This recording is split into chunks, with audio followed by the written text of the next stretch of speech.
Assalamualaikum, Jaga Sukma. Dia begini, kalau kita ingin mengaji diri itu dulu kita harus pahami dulu mana yang sifat nafsiyah, mana yang salbiah, mana yang ma'ani manawiyah. Nah, yang zat itu ya, nafsiyah itu wujud dia kan. Nah, keadaan wujud itu diterangkan di nafsiyahnya, apa di salbiahnya ya. Salbiah itu dia mengatakan yang wujud itu kidam bako mukalafalil hawadis kiamuhu binafsihi apa mukalafalil hawadis mukalafalil hawadisi dan kiamuhu binafsihi serta wadahnya dia itu apa keadaan si zat itu. Nah, dia terdahulu, dia awal tidak berpermulaan, akhir tidak berkesudahan, dia tidak menyerupai apapun dan tidak menyerupai dengan yang ada itu ya. Dia berdiri dengan sendirinya, dan dia satu-satunya atau katakanlah tidak sejarah pun yang bukan dirinya. Nah, masuk kita lagi ke pembedaan nih, pembedaan yang diri kita tuh dengan zat itu. Nah, kita ini ma'ani manawiyah dia. Yang ma'aninya zohir kita ini, yang ma'nawiyahnya roh kita itu. Di hayat basar sama kodrat irat mukalam, ma'aninya, ma'nawiyahnya hayat basar hayun basirun samaun kodirun muridun alimun mutakalimun. Nah itu kedudukannya. Nah, si tujuh sifat ma'ani manawiyah ini diliputi oleh zat itu. Diliputi oleh zat yang sifat apa? Yang sifat yang ada di zat tadi ya, yang keadaan zat tadi itu. Kita diliputi, bukan diliputi itu arti katanya seperti ini. Anggaplah alam semesta ini kosong tadinya ya. Nah, kosong itu baru terus diadakan Tuhan, bumi, bulan, bintang segala macam nih, yang planet-planet segala macam kan. Nah, yang meliputinya kan si kosong tadi. Nah, si kosong yang meliputi itu meliputi segala sesuatu yang ada di alam semesta berstasi isinya itu perumpamaannya ya. Saya jauh dari perumpamaan itu Tuhan, tapi untuk memudahkan paham, mendekatkan paham, seperti itulah yang dimaksud dengan meliputi itu. Nah, jadi kita tuh yang diliputi. Nah, ini hati-hati orang kan kalau dia menganggap dirinya Tuhan, ini yang salah besarnya di situ gitu. Jadi kita tuh diliputi oleh zat itu. Nah, zat yang meliputi itulah yang menggerak diamkan sifat ma'ani manawiyah itu gitu loh. Nah, begitu Jaga Sukma. Terima kasih. Contoh ya. Bulan, bumi mengelilingi matahari atau bertawaf mengelilingi matahari. Itu karena digerakkan oleh si zat tadi itu. Nah, timbullah asma kan. Nah, itu kan di bulan, bumi, matahari itu kan ada kodrat di situ. Nah, kodirun ya, digerak diamkannya itu. Nah, timbul asma yang namanya saat, detik, jam, minggu, bulan, tahun. Nah, kalau tidak digerakkan mengelilingi matahari itu, ya nggak ada itu yang namanya saat, jam, detik, waktu segala macam itu. Nah, semuanya nggak ada yang nggak bertawaf gitu loh. Bertawaf seluruhnya itu. Nah, itu di diri kita juga bertawaf, darah kita juga bertawaf di dalam diri kita itu. Sel-sel kita juga bertawaf itu. Nah, bumi tata surya juga bertawaf mengelilingi bumi, matahari itu kan. Matahari ini semua tata surya itu kumpulan jutaan miliar tata surya mengelilingi galaksi dia. Galaksi juga mengelilingi yang lebih besar daripada itu. Nah, itu semuanya bertawaf, nggak ada yang nggak bertawaf. Jadi sifat itu bertawaf mengelilingi zat itu, karena zat itu yang menggerak diamkan sifat-sifat itu yang akan mewujud nanti berbentuk af'al yang diasmainya itu. Jadi yang awal tidak berpermulaan, akhir tidak berkesudahan itu, yang dia tidak sama dengan yang ada, dia berdiri dengan sendirinya dan dia satu-satunya, itu yang disebut gerak itu, gerak diam, yang menggerak diamkan apapun di semesta alam ini, termasuk yang menggerak diamkan diri kita ini. Kalau kita kalau digerakkan, kita kalau nggak didiamkan, ya kalau misalnya kodrat tuh, kodirin tuh disuruh berjalan, itu berjalan terus nggak berhenti itu kan, karena didiamkan. Jadi kalau digerak diamkannya kodirun itu dari duduk menjadi berdiri kan.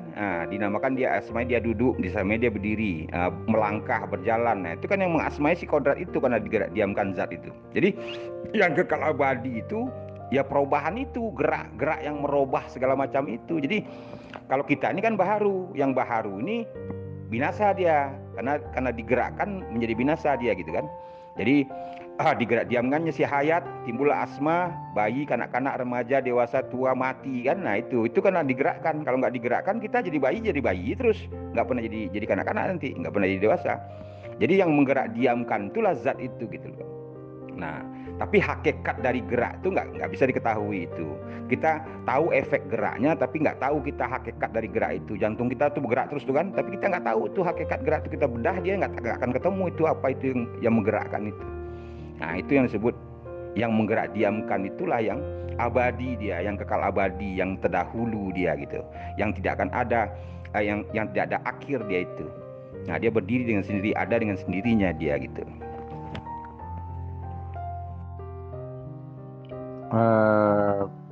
Pak Yos tidak menjawab pertanyaan saya.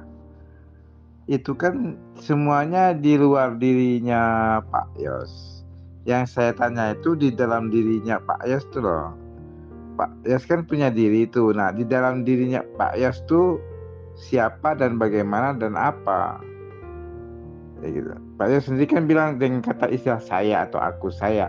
Nah, sayanya Pak Yos atau akunya Pak Yos itu dipandang Pak Yos sebagai apa?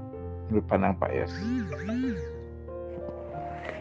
Ya, kan kalau yang mau ditanyakan keedah tentang siapa yang saya ini, ya, kan ada yang diamanahkan, ada yang mengamanahkan, ada yang menanggung amanah. Yang mengamanahkan itu zat, yang diamanahkannya sifat. Yang menanggung amanah itu jasad yang diciptakannya, yang diciptakan oleh si zat itu. Nah, kalau kita mau mengaji itu ya ada jasad, ada kolbu, ada jiwa, ada sir. Jadi kalau kita mau apa? mau apa? Kedudukan kita itu yang si jasad ini itu dari 4 anasir, api, air, angin, tanah, api itu. Nah, itu dari Nur Muhammad. Nah, dari Nur Muhammad ini, yang dimaksud Nur Muhammad ini sifat ma'ani dari Allah itu sendiri. Nah, Muhammad Rasulullahnya itu sifat ma'nawiyahnya. Ini ma'ani itu sifat nyatanya Allah, maknawiyah itu yang menentukan gitu loh. Nah, sifat nyata ini bukan berarti diri kita Allah ya. Nah, begitu apanya pemahamannya gitu ya.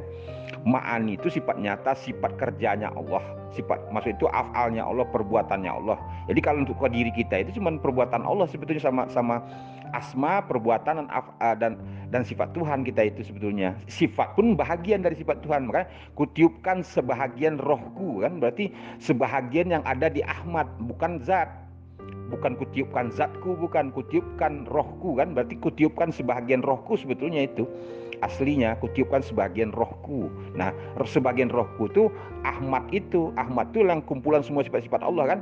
Nah, sebahagian dari sifat-sifat Allah itu apa ditiupkannya ke alam semesta beserta isinya sebetulnya, termasuk yang meliputi diri kita juga gitu loh. Jadi manusia itu makro, mikro, alam semesta ini makronya gitu. Ada yang menarik ya, ada yang menarik. Tapi saya tidak mengkritik ataupun menyalahkan ya. Cuma saya belum sepaham tentang sebahagian sifat Allah. Kalau sebahagian maknanya berarti sifat Allah itu bisa dibagi-bagi dong Pak. Nah, kalau dalam kajian saya itu ada kamu fasir, ada kamu tasir gitu. Jadi tidak terbagi-bagi, zat, sifat, asma, af'al itu kan tidak terbagi-bagi. Tapi kalau sebagian berarti kan terbagi-bagi Pak. Nah situ saya kurang paham itu. Ya, coba gini. Dia itu yang disebut dia ada bertangga-tangga dia kan. Ada Ahad, Ahmad, Muhammad. Dia bertangga-tangga dia ya. Nah, yang saya maksud itu yang sebahagian itu ya, kutiupkan sebahagian rohku itu, yang dimaksud kutiupkan sebahagian rohku itu untuk pembeda sebetulnya, pembeda kedudukan antara Ahad, Ahmad, Muhammad. Ya, sebetulnya itu Tuhan semua, nggak ada yang bukan Tuhan, kan berganti nama aja. Misalnya kayak si Jaka Sukma lah, kalau misalnya di rumah dipanggil bapak kan, sama istrinya dipanggil apalah gitu kan, di luar dipanggil orang Pak Haji misalnya. Nah, kalau lagi mengajar disebut orang guru misalnya kan. Tapi kan Pak Jaka Sukma sendiri itu. Nah, jadi maksudnya itu keseluruhannya itu Tuhan sebetulnya. Nah, itu dibagikan, ada zatnya, ada sifatnya, ada asmanya, ada afalnya gitu loh. Jadi contohlah pada diri kita itu, ada nggak kata-kata yang di diri kita itu yang baharu ini terdahulu? Kan tidak. Ada nggak kita tuh kekal nggak? Bako nggak kita? Kan enggak. Kita menyerupai yang lain kan? Nah, kita tidak bisa berdiri dengan sendirinya kan, didirikan kan? Nah, itu maksudnya gitu loh. Jadi maksudnya itu Tuhan tuh nggak bisa, ya memang benar Tuhan nggak bisa dibagi-bagi, sifat Tuhan nggak bisa dibagi-bagi, memang benar. Tapi ini untuk pembahagian cara kita supaya kita jangan menganggap diri kita Tuhan pula nanti gitu loh. Nah, itu maksudnya kan ada sebagian tuh ajaran-ajaran marifat yang udah menyimpang gitu kan, yang menganggap dirinya Tuhan. Nah, itu maksudnya.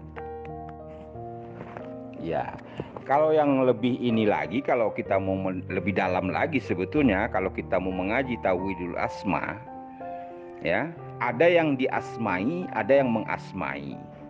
Nah, ada asma yang menuju kepada hukum-hukum Allah, ada asma yang menuju kepada afalnya, ada asma yang menuju kepada sifat-sifatnya, ada asma yang menuju kepada zatnya. Nah, semua yang diasmai itu sebetulnya tidak sebenarnya sebetulnya. Yang sebenar-benarnya yang mengasmai ini, yang mengasmai itu yang sebenar-benarnya ada sebetulnya itu. Kalau kita mau ngaji lebih tinggi lagi gitu ya. Jadi zat, sifat, asma, afal dan hukum-hukum itu tuh memudahkan paham saja. Sebetulnya nggak ada, Tuhan nggak berafal, nggak berasma, nggak bersifat, nggak berzat sebetulnya. Kalau kita mau mengaji yang lebih tinggi lagi dari itu gitu loh. Tapi kan itu nggak, kajiannya nggak bisa dibuka sebetulnya kan. Itu ada hanya orang-orang yang mau mendalam benar-benar yang untuk menuju itulah yang paham itu. Nah, itu kan bab ilmu Jaka Sukma. Ya, kalau yang sebenar-benarnya sebetulnya kita itu nggak usah mengadakan Tuhan itu sebetulnya. Nah, kita justru yang harus ditiadakan gitu loh. Jadi bagaimana caranya mentiadakan kita nih, mentiadakan keakuan ini yang merasa kita ada itu. Nah, itu ya, ujungnya nanti kan makomnya menghambakan diri kan, menghambakan. Jadi yang diperhamba itulah yang ada gitu kan, yang menghambakan diri ini sebetulnya alat saja bagi yang memperhamba itu gitu. Jadi kita harus pelajari itu bagaimana caranya mentiadakan diri kita ini, mentiadakan keakuan kita ini yang disebut dajjal itu. Kan dajjal yang sesungguhnya kan keakuan itu sebetulnya. Nah, keakuan itu yang akan pancung oleh yang akan ditundukkan oleh Imam Mahdi itu, yang sifat itu kan, dengan sifat kerjanya itu yang makni manawiyah itu kan, dengan sifat-sifat Allah itu kan, itu sebetulnya ini mentiadakan keakuan ini, mati maknawiyah itu kan. Nah, ini yang harus kita pahami, yang harus kita pelajari gitu kan, mati secara maknawi itu, atau mati sebelum ajal itu kan.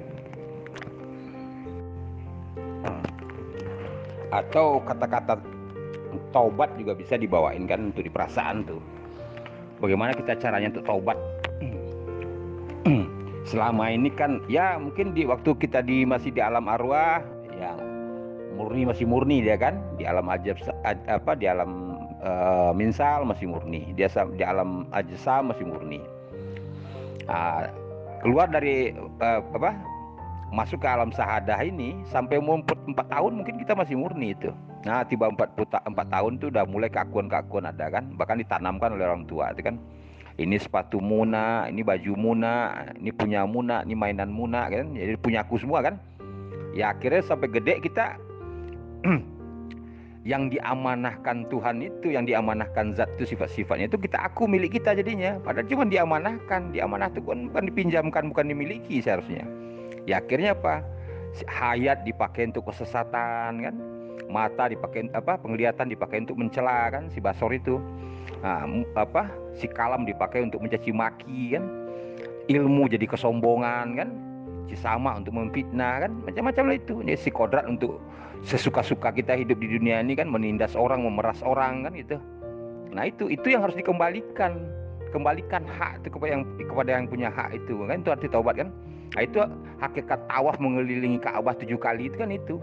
1 kali putaran kembalikan hayat, kembalikan basar sama kodrat ilmu kalam itu bukan milik kita, itu milik Allah. Cuman amanah kok. Amanah bukannya harus kita punyai kan itu. Nah, itu juga bisa kayak begitu kan. Nah, kita tuh la haula wala quwata, tidak punya daya upaya sama sekali. Kita tuh fakir, miskin, papah, doif, buta, tuli, bisu kan. Tidak punya daya upaya apapun gitu.